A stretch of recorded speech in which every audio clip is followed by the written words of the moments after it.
Welcome back to my new vlog. તમને બધાને ખ્યાલ જ છે કે અત્યારે અમે છીએ ઉદયપુર અને અત્યારે જઈ રહ્યા છીએ ક્યાં અમને કંઈ ખબર નથી। અમે ગૂગલ કરીને જવાના છીએ અને નિશુ જો અત્યારે ડ્રાઈવ કરવાનો છે। નિશુ આ એવી તો ગૂગલ મેપમાં જોયું તે બરાબર છે બધું હે ડ્રાઇવિંગમાં કોન્સન્ટ્રેટ કરે છે ને બધું। સો તમે વ્લોગ જુઓ તમને આઈડિયા આવશે કે અમે ક્યાં ક્યાં ફરીએ છીએ આજે। સો સ્ટે ટ્યુન। તો નિશુના ડેડીઓએ ડ્રાઈવ ના કરવા દીધું। નિશુ બહુ આવી ગયો છે મહી જોલે અને થઈ ગયો છે બહુ જ સાઈડ અને 10 મિનિટથી અમે ઊભા છીએ। મતલબ હજુ કંઈ ફાઇનલ નહીં થયું કે ક્યાં જવાનું છે। શાયદ સિટી પેલેસનું વિચારી રહ્યા છે। સિટી પેલેસ લોકેશન કરો તો જઈએ છે સિટી પેલેસ। પછી ખબર નહીં दूर पड़े तो पाछो प्लानिंग फरी पण जाए। શું કેવું નિશુ તો અત્યારે રિસાઈ ગયો છે ભાઈ ડ્રાઈવ નથી કરવા દીધું એટલે।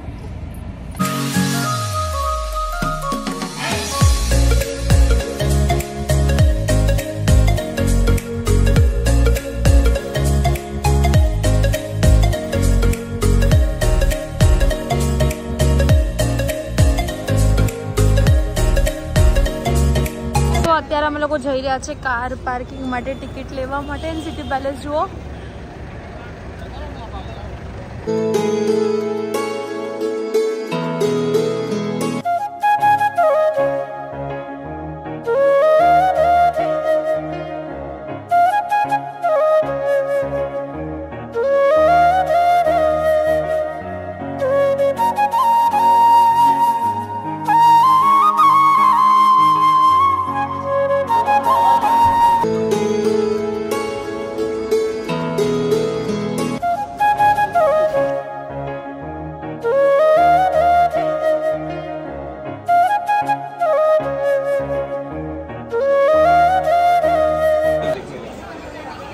गवर्नमेंट के पास में खुद राजा इसको मेंटेन कर रहे हैं।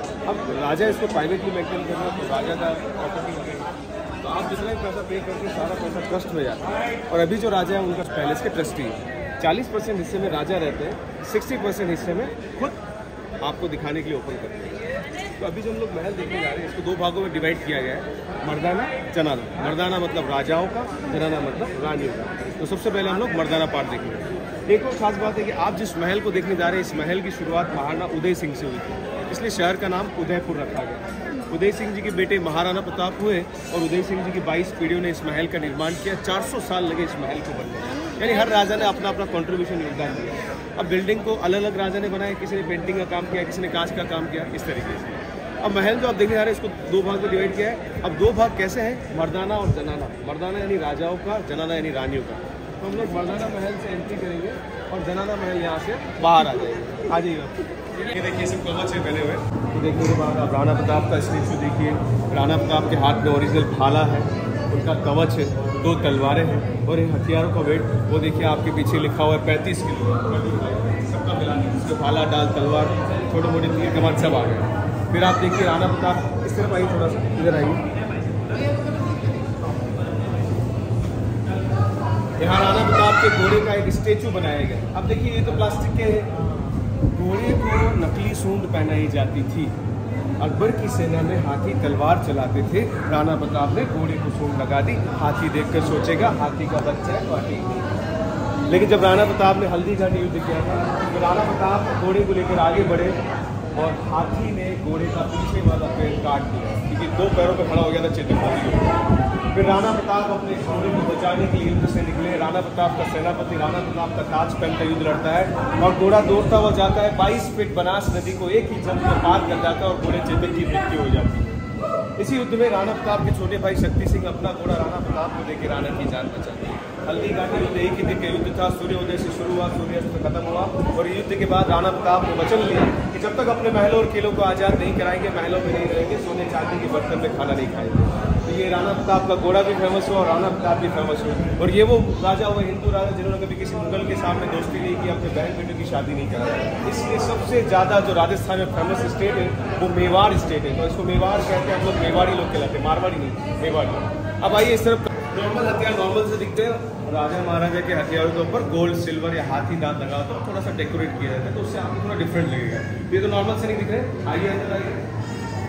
ये भी गन लगी हुई है, छोटे से हथियार में भी गन पिस्टल, तो ये सब बारूद से चलती थी और बारूद भरना पड़ता था। फिर आप देखिए थोड़े रॉयल फैमिली के हथियारों में ये आइए, थोड़ा सा आगे आ जाइए, पास में आ जाइए। यहाँ पर इन हथियारों के ऊपर ये मीना का वर्क किया हुआ, ज्वेलरी पर होता है मीना, चांदी के ऊपर सोने के ऊपर, तो ये मीना वर्क, ये सब राजाशाही तलवारें हैं। और ये ढाल जो आप देख रहे हैं लेदर की बनी, यानी एनिमल स्किन, चमड़े की, फिर इस पर हाथी दांत लगा हुआ है, ये बच्चे की तलवार है, फिर राजा की तलवार है, ये किसी बड़े व्यक्ति की ढाल है। देखिए देख अकॉर्डिंग टू हाइट उनके हथियारों का वजन, हथियारों की साइज होती है।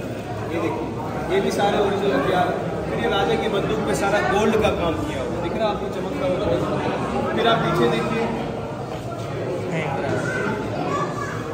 अब देखिए ये तलवारें बड़ी हैं क्योंकि ये बड़े व्यक्ति के लिए होती है, वहाँ देखेंगे तलवारें छोटी है, वो छोटे व्यक्ति के लिए। तो ये सब ओरिजिनल हथियार हैं और जो युद्ध में इस्तेमाल हो गए और हुए थे, अब इनको रिपेयर किया, रेनोवेट किया, मरम्मत की, इसलिए आपको अच्छी कंडीशन मिलेगी। की तरफ एक तलवार रखी है, उस पर हाथी दांत लगा है, देखिए ना, जैसे पिस्टल गन है। सारी बंदूकें, रिवॉल्वर, देसी तमंचे, बुनाली, शिकार के लिए, युद्ध के लिए, सबके लिए इस्तेमाल होता है। सो आ हमारा गाइड है जो अमने બધું સમજાઈ રહ્યા છે અને બહુ જ સરસ સમજાઈ રહ્યા છે, તમે લોકો પણ જોઈ શકો છો। 500 साल पुरानी मूर्तियां हैं और ये महल का मुख्य दरवाजा है। यहाँ ऊपर चढ़ते वक्त आप दोनों तरफ टाइल्स आप देखेंगे, ये ग्रीन कलर की टाइल्स जो है विक्टोरिया टाइल्स से इंग्लैंड से लाई गई 1930 आज।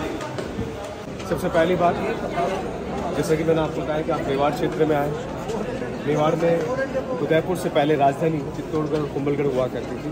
100 किलोमीटर दूरी पर किले बने थे। चित्तौड़गढ़ से राणा उदय सिंह यहाँ पर शिकार के लिए आए, शिकार करते हुए देखा दूर पहाड़ी पर इसी जगह पर एक साधु बाबा तपस्या करते हैं, जिनका नाम था गोस्वामी प्रेमगिरी।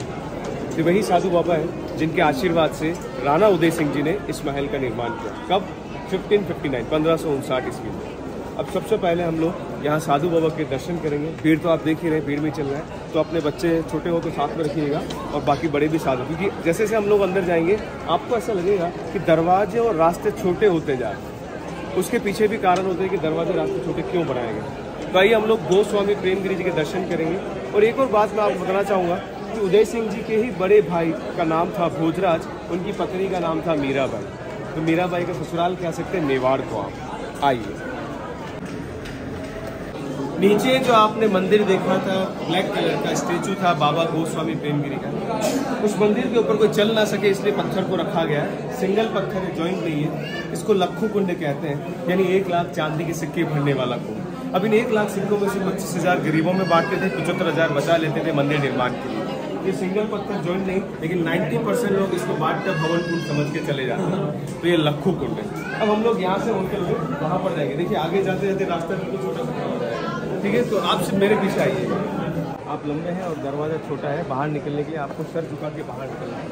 हो सकता है हमारा सैनिक बाहर खड़ा हो छिप करके आपकी गर्दन आई और आपका सर काट दिया, इसलिए दरवाजे छोटे बनाए जाते हैं। ये पूरा पहाड़ी है, इसलिए पेड़ लगे हुए हैं। और पहाड़ी के बीचों बीच में राजा ने 200 साल पहले स्विमिंग पूल बनाया, जहाँ राजा होली खेलने और नहाने प्राइवेट एरिया।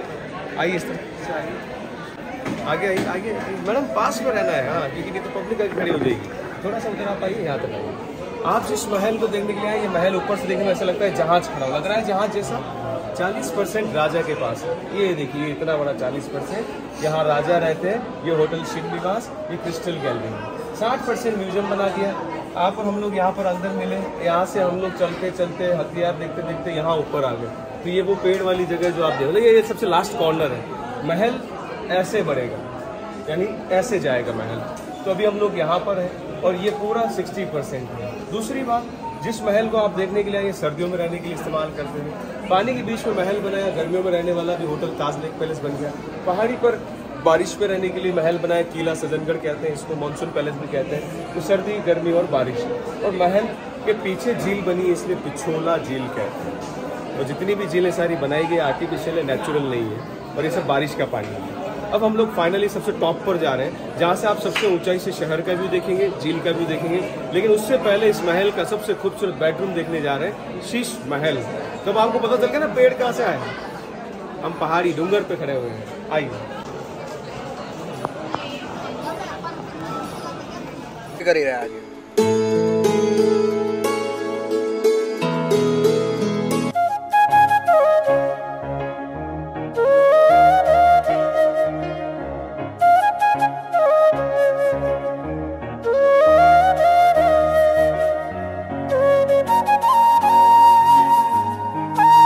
शीश महल, राजा रानी का बेडरूम। देखा आंटी जी, देखा आपने? अगर किसी को अपनी रानी के लिए शीश महल बनाना है तो आप आइडिया ले सकते हैं। अब बनाना ना बनाना तो आपकी इच्छा। मैं आइडिया की बात कर रहा हूँ। बिजली नहीं, यही थी मेन चीज। अभी तो पंखा लगा दिया ऊपर। आइए, अब आप सबसे ऊंचाई पर हैं। एक तरफ आपको पूरा शहर देखने को मिलेगा। उदयपुर शहर को व्हाइट सिटी कहा जाता है। दीवारों पर जो ब्लू कलर की टाइल्स दिख रही है वो चाइनीज टाइल्स है। यहाँ लाइब्रेरी देखने के बाद एक लाइब्रेरी भी बना हुआ है और एक पूरा व्यू है। फिर व्यू देखने के बाद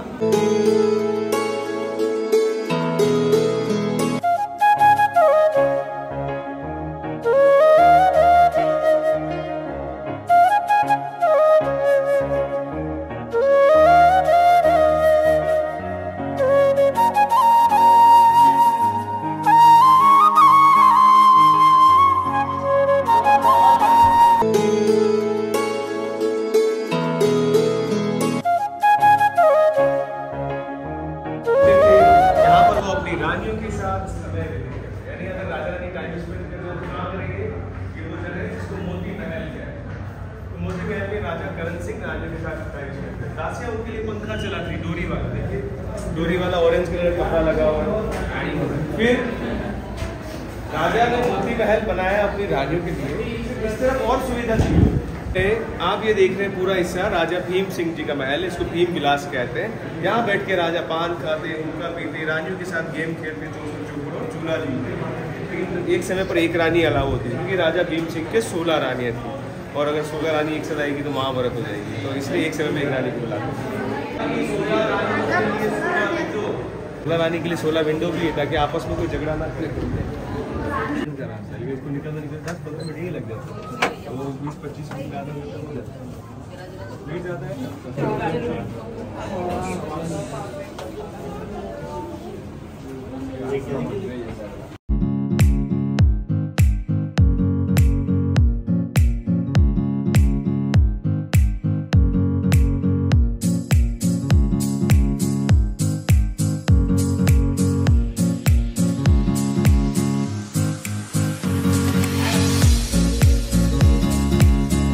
नियम था सूर्य दर्शन के बाद भोजन करना, लेकिन बारिश में सूर्य नहीं दिखता था तो राजा ने 2 नकली सूर्य बनाए। एक बनाया बाहर पब्लिक के लिए, वो पीतल का बना हुआ है, तो पब्लिक उसको दर्शन करती है और बारिश में खाना खा लेती। एक बनाया राज परिवार के लिए अंदर, ये तांबे का बना हुआ है, 1 किलो 80 ग्राम सोने का पॉलिश किया हुआ है। तो इस सूर्य को दर्शन करके राजा अपने नियम को पूरा करते थे। नियम क्या था? सूर्य दर्शन के बाद भोजन करना, लेकिन बारिश में नहीं दिखता था इसलिए नकली सूर्य बनाने पड़े। वहाँ कोने में राजा का वजन काटा रखा हुआ है। राजा अपने वजन का कुछ भी नहीं, सब होता था पुरुष पैलेस में, क्योंकि देखिए उस ज़माने में पुरुष प्रधान देश था। राजा अपने महल को ज़्यादा खूबसूरत बनाते थे क्योंकि उस ज़माने में राजा रानियों के महल में नहीं जाते थे, रानियों को अपने पैलेस में इनवाइट करते थे। अब एक रानी तो थी नहीं, बहुत सारी रानियाँ होती थी, तो रानियाँ अपने पैलेस में रहती थी, राजा अपने पैलेस में रहते थे। अब देखिए जिस पैलेस को आप देख रहे हैं, ये खूबसूरत हिस्सा जो आप देख रहे हैं, इसको हम लोग मोर चौक कहते हैं। जो इस महल का एक खूबसूरत हिस्सा है, वहाँ पर बैठते थे राजा और दोनों तरफ विंडो में रानियाँ बैठती थी और लेडीज़ औरतें यहाँ पे डांस करती थी। डांस फंक्शन भी होता था, कभी कभी पर्सनल प्राइवेट मीटिंग के लिए भी इस स्थान का इस्तेमाल करते थे, तो इसको मोर चौक दीवाने खास भी कहते हैं। इस हिस्से में जब मीटिंग होती थी तब यहीं पर, जहाँ पर आप लोग खड़े हैं, यहीं पर राजाओं के लिए चेयर्स लगती थी और नीचे भी सीटिंग बनाई जाती थी। अलग अलग स्टैंडर्ड के हिसाब से लोगों को बिठाया जाता था। कोई हाई स्टैंडर्ड है तो उसका लेवल चेयर पे होगा, कोई लो स्टैंडर्ड है तो उसको गादी मोड़ा सिस्टम पे बिठाया जाएगा। अब यहाँ से मोर चौक देखने के बाद अब मैं आपको राजा के डाइनिंग रूम के अंदर से ले जाऊँगा, जहाँ पर राजा बैठकर बारिश के दिनों में खाना खाते थे, सामने नकली सूर्य को दर्शन करने के बाद। इसलिए सूर्य और डाइनिंग रूम दोनों आमने सामने बने हुए, यही कारण। आइए आपको दिखाते हैं। Excuse me. So thank you so much. धन्यवाद, बहुत बहुत धन्यवाद आपका. आपका नाम? मेरा नाम है अजय सिंह. ઓકે, અગર તમે કોઈ પણ આવો સિટી પેલેસમાં તો વિઝિટ કરો તો એમને ક્યારેય વિઝિટ ના કરતા, કેમ કે વિધાઉટ ગાઈડ અહીંયા છે ને કેવું કહેવાય ખબર છે, પેલી મૂંગી તમે મૂવી જોતા હોય ને એના જેવું છે. સો પહેલાં બહાર નીકળી જઈએ પછી મળીએ. સો અત્યારે નીકળી ગયા છે, હવે જઈ રહ્યા છે ડાયરેક્ટ સીધા ઘરે. અને સિટી પેલેસ બહુ સરસ છે, બહુ મજા આવી. થોડું કોસ્ટલી પણ છે બટ જોવા જેવું છે. પણ જો તમે અગર ગાઈડ વગર જશો તો તમને કંઈ ખબર નહીં પડે. તમે ખાલી ચાલ્યા કરશો, લાઈનમાં ચાલ્યા કરશો, બધું જોયા કરશો, બસ તમને જે વસ્તુ પડી છે, કેમ પડી છે, એની પાછળનું રીઝન શું છે, ત્યાં નાના દરવાજા છે, મોટા દરવાજા છે, શેના માટે છે, તો એ બધું તમને કંઈ જ ખબર નહીં પડે. તમે ખાલી આમ જોશો અને ચાલ્યા જશો. તો નેક્સ્ટ ટાઈમ ક્યારે પણ જાઓ તો ગાઈડ લઈને જ જજો. અને આમનું નામ હતું શું, અજયસિંહ. બહુ સરસ ગાઈડ હતા, બહુ સરસ સમજાયું. અને બ્લોગ અત્યારે હું અહીંયા કરું છું એન્ડ. વિડીયો સારો લાગે તો લાઈક, કમેન્ટ અને શેર કરજો. ચેનલને સબસ્ક્રાઈબ કરજો. ત્યાં સુધી હરે કૃષ્ણ.